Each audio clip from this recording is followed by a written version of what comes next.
Now here we are on part 2 of the transferring record film. In the first half I got the record and I put it onto the computer, bare bones and all. I did a little bit of cleaning though to get rid of some of the surface noise that is always going to be present on a record. So here I've got a waveform here. There's where the music starts, and this is what happens beforehand, including lowering the stylus onto the machine. There's quite a lot of noise there.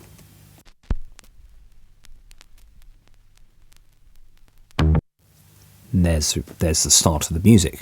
Now, I don't need to worry about removing any pops and clicks from before the recording, because I can just do this. I can simply cut it by just doing something like that.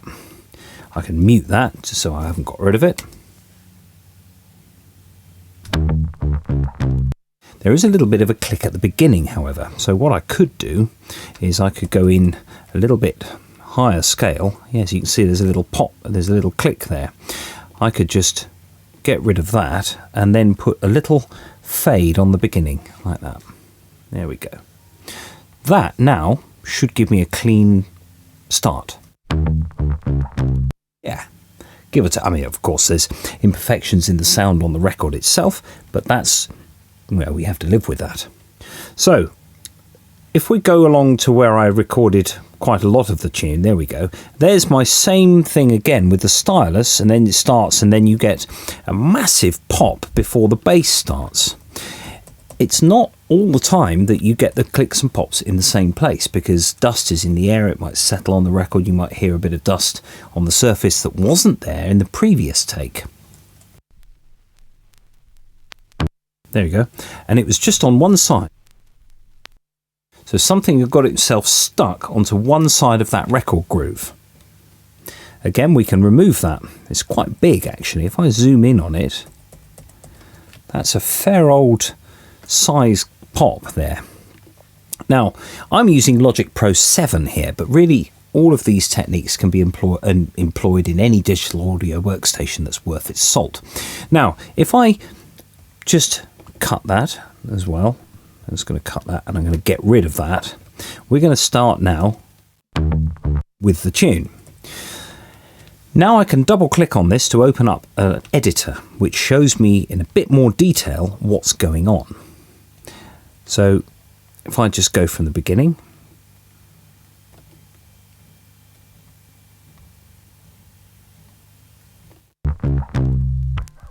Now, there's a few little bits and pieces here, a few little pops and clicks. Now, before we do anything, to save your speakers, when you play a record through a big pair of speakers, if you turn the volume up enough, your bass units will be moving in and out like that. Now, that is because of the rumble associated with the record deck, i.e. the subsonic frequencies.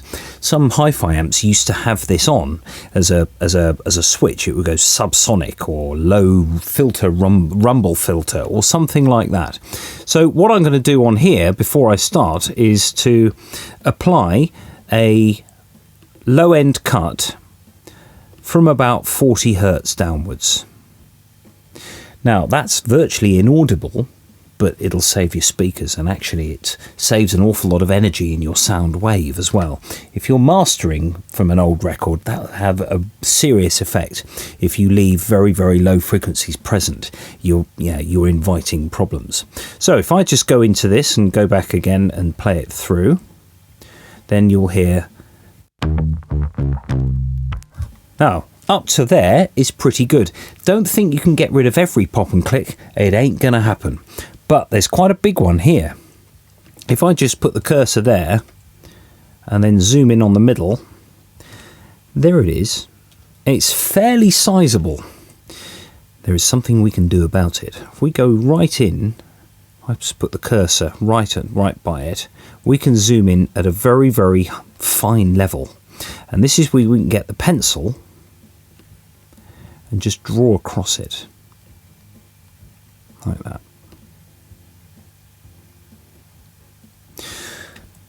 So let's go back and hear that riff again. So it was after the fourth note where the problem began.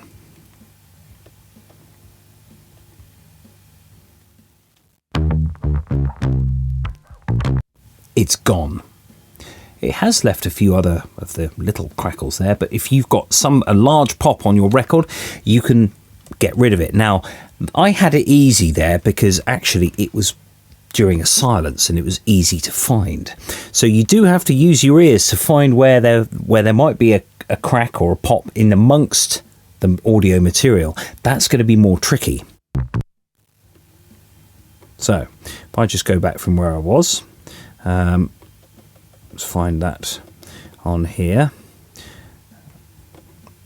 Then I can find basically, I accidentally went back to the beginning, so I'm just going to find where my level starts. There it is. Okay, so if I double click on that, we can have a listen further.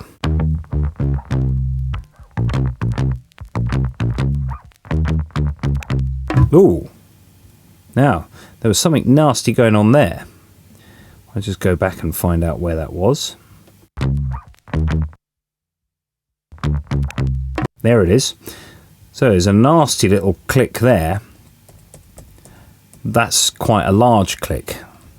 Now, we do have a slight issue here in that if I zoom in on this and go up to one of the channels, I'm going to edit both channels at the same time because usually a pop and a click will probably be on both channels. You can see here, this here is high frequency content. There's the low frequency of the bass note coming to an end, but then we've got this sharp click here. That could be a problem. Now, there are two ways of doing this. Either you can just draw straight across it, but you can try and replicate the waveform with the pencil. So you can see I'm drawing a waveform here. Now, it doesn't always do that first time, but you should be able to get rid of it. And the same would have to happen for the other channel. So let's just draw a waveform over that.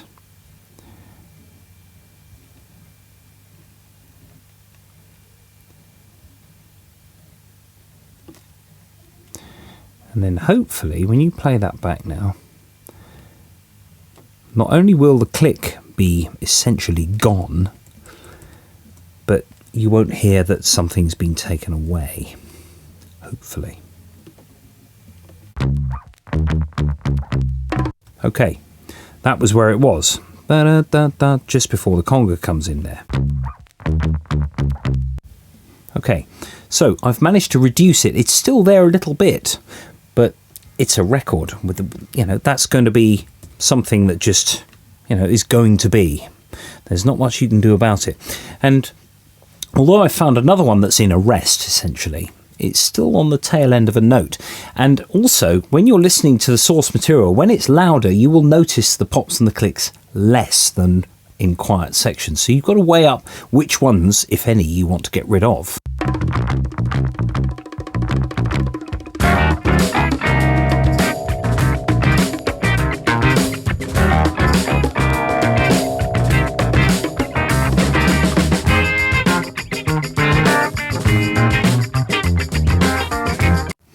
I can't hear a huge amount there.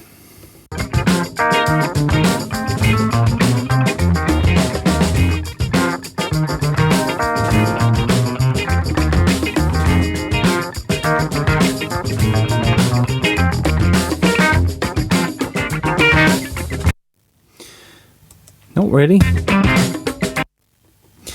Quite lucky here, really. But at least you can see that you can draw over these pops and clicks and they will manifest themselves as almost vertical lines, which is what a digital click would sound like if you had something that wasn't clocked properly by the sound card, for example. So in a way, I've got away with that one, really. But you can see if you've got a really, really worn record, it can be really hard to actually get something to essentially get something that's listenable to without a lot of work.